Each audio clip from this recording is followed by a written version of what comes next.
అంటే రావాల్సింది ఏ జెండా అంటే బీసీ జెండానే వస్తుంది, బీసీ పరిపాలనే వస్తుంది రానున్న రోజుల్లో.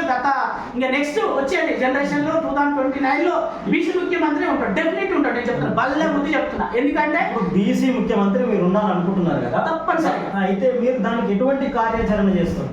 మా ఇంటెలెక్చువల్ ఫోరం ఆధ్వర్యంలో వివిధ మీటింగ్లు కూడా పెట్టుకోవడం జరిగింది. అశోక హోటల్లో మరియు అక్కడ ఇక్కడ మీటింగ్లు అన్ని జరుగుతున్నాయి. అదేవిధంగా రాష్ట్ర వ్యాప్తంగా వరంగల్లో పెట్టడం జరిగింది, మళ్ళా ఇక్కడ హైదరాబాద్ లో పెట్టడం జరుగుతుంది. మరి అదేవిధంగా మళ్ళా బీసీ ఉద్యమం కూడా ఎట్లా వివిధ కోణాలలో ఉద్యమం నడుస్తుంది.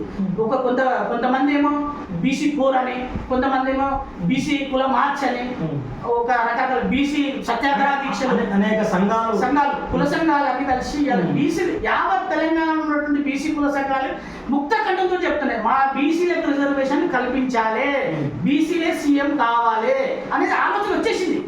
ఇన్ని రోజులు మత పెట్టరు. నేను కేసీఆర్ విమర్శించిన, కేసీఆర్ కూడా స్ఫూర్తే మనకు.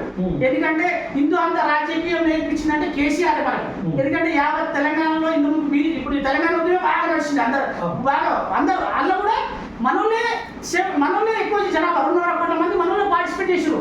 నేను కూడా పార్టిసిపేట్ చేసిన. 2009లో మన ఎల్బీ నగర్ గడ్డలో మన శ్రీకాంతాచారి అమరుడు అయ్యింది. ఎందుకంటే దానికి ఒక సందర్భం ఉంది. కేసీఆర్ గారిని నవంబర్ 29న అరెస్ట్ చేయడం జరిగింది. ఆయన అమరనిరాజిస్తే అరెస్ట్ చేయడం.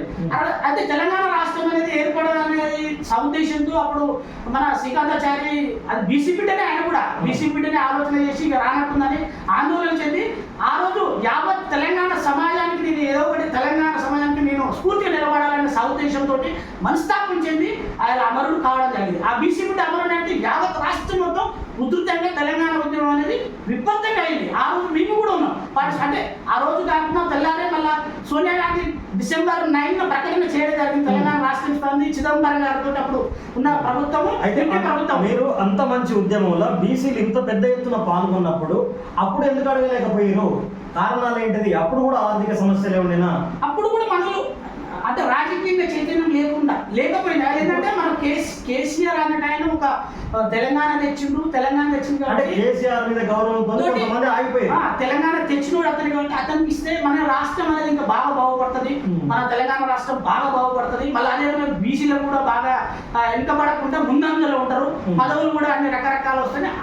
ఆయాల సిచ్యువేషన్ ప్రకారంగా ఆ 5 years బాగా ఆలోచన చేసి 5 years లో మంచి అభివృద్ధి జరిగింది. జరగలేదంటే కేసీఆర్ పరిపాలన 5 years లో మంచి సూపర్ అభివృద్ధి జరిగింది. సెకండ్ టర్మ్ లో స్లో అభివృద్ధి అనేది వచ్చి తగ్గిపోయింది, కొంచెం తగ్గినట్టు అనిపించింది, అరకొరలాగా అనిపించింది. దానివల్ల ఇక నెక్స్ట్ ఏమనుకుంటే ప్రజలు ఇప్పుడున్న కాంగ్రెస్ పార్టీకి సంబంధించిన నాయకులు బీసీలకు భవిష్యత్తులో అధికారం ఇచ్చే ఛాన్స్ ఉందని మీరు నమ్ముతున్నారా?